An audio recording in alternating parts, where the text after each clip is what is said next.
7 habitudes de filles trop gentilles qu'il faut arrêter. Bonjour à toutes, c'est Fabrice Julien, coach et auteur, notamment auteur du livre « Le trouver, le rencontrer, le garder, séduire votre homme idéal en appréciant la quête ». Et dans cette vidéo, je vais vous parler d'habitudes qui font beaucoup trop nice girl, tu vois, les nice guys. Il y a un dicton en anglais qui dit the nice guys finish last. Donc en gros, les gentils garçons seront choisis en dernier. Mais c'est un peu vrai pour les nice girls. Maintenant, ce que je peux dire, c'est que moi, c'est une qualité que je recherche, la gentillesse. Donc le problème n'est pas la gentillesse. J'espère que vous avez bien compris que le problème n'est pas la gentillesse à proprement parler. Vous-même, je suppose que vous voulez plutôt un mec bien, un mec gentil. Si vous me dites que vous voulez un mec méchant et un mec tordu, je ne comprends pas. Mais vous voulez que ce mec gentil, il ait ce petit je ne sais quoi de sexy. Voilà. Et les mecs, ils veulent la même chose. Ils veulent une fille bien, avec ce petit je ne sais quoi un peu sexy. Et surtout une fille qui se respecte au point où elle pense qu'elle doit être respectée.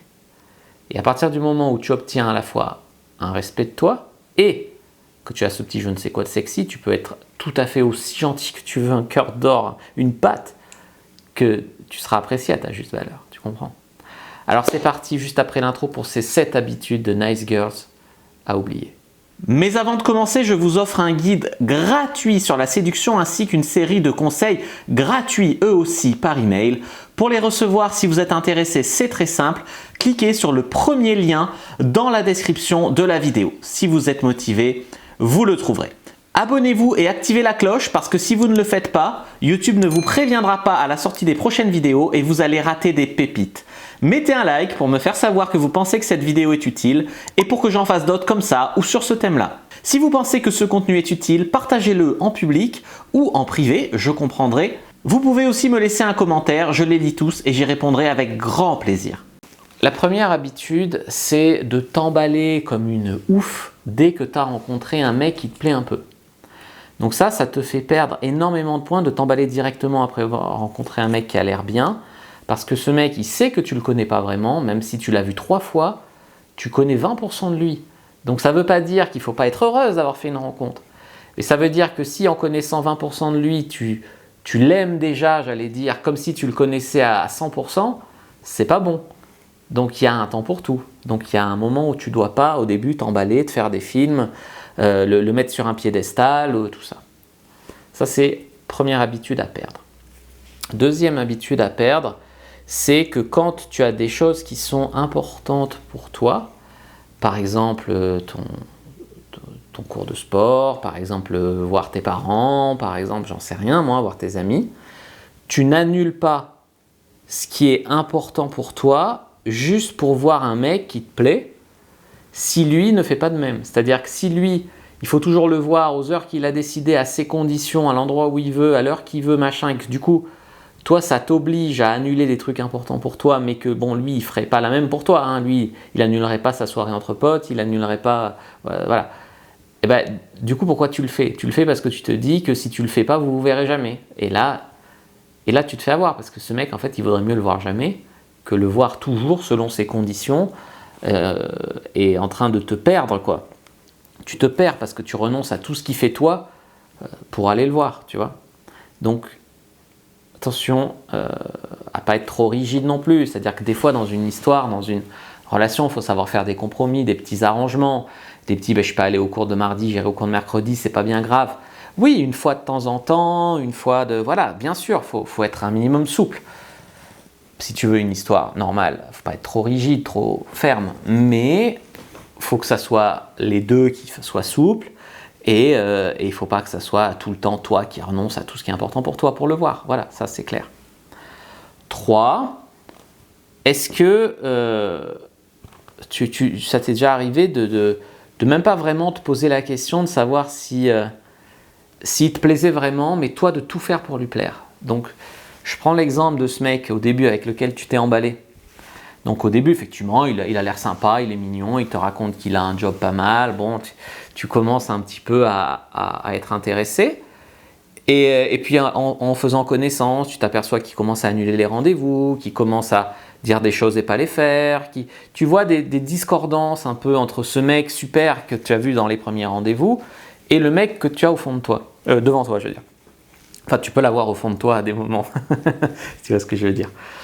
Donc, tu commences à voir un peu des discordances entre au début ce que tu le connaissais, ce que tu avais vu de lui au début et ce que la vie, quand il est entré dans ta vie depuis 3 mois, tu vois des discordances, des trucs qui collent pas, des différences. Bon, là, tu as la fille qui se dit wow. Ce mec, c'est plus le même qu'au début, donc je vais pas rester bloqué sur l'idée que je m'étais fait que c'était un mec super au début, donc je vais le voir comme il est vraiment maintenant.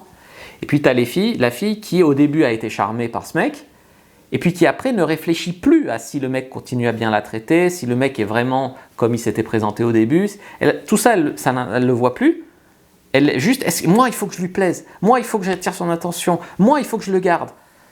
Oui, si c'est toujours le mec qui te plaît autant, mais s'il commence à pas être le même, et que toi tu es toujours autant dans le tu te poses plus la question de savoir s'il te plaît vraiment ou toujours autant, et tu n'es plus que dans le truc, il faut que moi je lui plaise.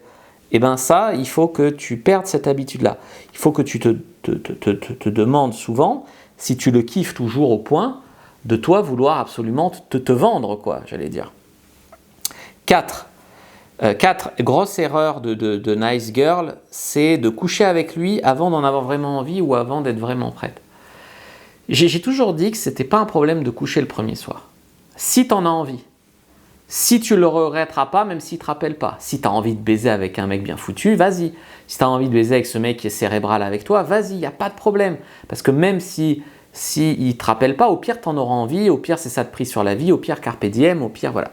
Si maintenant, tu couches avec lui dans l'espoir que ça joue en ta faveur pour qu'il te rappelle, puis qu'il ne te rappelle pas, du coup, tu te sens sale, tu te sens utilisé, non, ça ne va pas. Parce que à la base, ce n'est pas une question de coucher avec lui au premier rendez-vous ou pas, c'est de coucher avec lui pour les bonnes raisons ou pas. Donc, ne couche plus avec un mec pour espérer que ça te fasse gagner des points. Ne couche plus avec un mec si tu n'en as pas vraiment envie, mais que quand même tu fais ça pour lui faire plaisir. Ne couche pas avec un mec si tu le sens pas, si tu n'es pas prête, si tu n'as pas envie, si tu n'es pas à l'aise. Voilà. Ça ne veut pas dire qu'on ne peut pas en discuter avec lui dire peut-être plus tard, peut-être une autre fois, mais ne le fais pas contre ton gré, ou ne le fais pas pour espérer obtenir quelque chose, ou ne le fais pas, voilà. Et que ce soit au premier, au deuxième ou au troisième rendez-vous. 5e habitude à perdre, celle-là j'en parle souvent, c'est d'investir plus que lui dans la relation. Tu peux investir pour un mec, mais s'il n'y a pas de réciprocité, il faut arrêter. Une relation, c'est à 2. Le problème, c'est que souvent les femmes investissent, du coup le mec investit moins, du coup il y a un vide, du coup la femme, comme elle a beaucoup investi déjà, elle ne veut pas tout perdre, donc elle investit encore plus, donc après elle ne se voit pas avec un autre parce qu'elle a tellement investi pour celui-là que les autres mecs ne l'intéressent pas, c'est celui-là qu'elle veut, mais celui-là elle lui a tellement donné sans qu'il avait le petit doigt qu'il ne voit pas pourquoi lui ferait un effort, qu'il la prend pour une désespérée et tout ça, et du coup ça ne marche pas. Donc on investit, oui bien sûr on investit dans son couple, mais en proportion de ce que lui investit aussi en retour. 6. Arrêtez de lui donner plein de secondes chances. Seconde chance, par définition, c'est une fois. C'est une seconde chance. Une seconde chance qui ne marche pas, c'est fini. C'est pas, oui, mais je lui donne une 3e chance, une 4e chance, une 5e chance. Parce que là, c'est toi que tu veux auto-convaincre que ça va finir par marcher. C'est pas lui. C'est pas lui que tu laisses des chances, c'est à toi. Donc non, on ne fait pas ça. Tout comme on ne reste pas avec un mec parce que on a l'impression que ça pourrait le faire avec lui, même s'il te fait sentir mal. Ne restez pas dans des histoires où vous vous sentez rabaissé, où vous vous sentez mal, où vous vous sentez... Voilà. Et en 7, une habitude aussi à perdre de nice girl, c'est... Donc, faut bien comprendre qu'il y a une différence entre l'autodérision, qui peut être cool, et le fait d'être trop modeste, de ne pas savoir accepter un compliment. Par exemple, si tu ne crois pas en toi, etc., si un mec te dit « t'es super jolie dans cette... Ah, tu crois? Non, elle me boudine, là, regarde, non. » Là, c'est une habitude à perdre, où le mec, lui, de ses yeux, t'es charmante.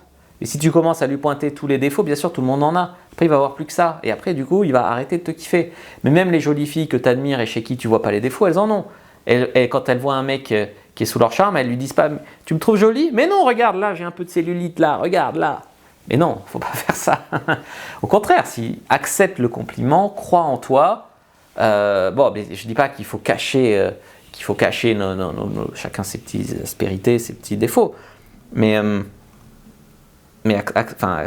mets pas les projecteurs dessus sans aller jusqu'à le cacher, ne mets pas les projecteurs dessus, quoi.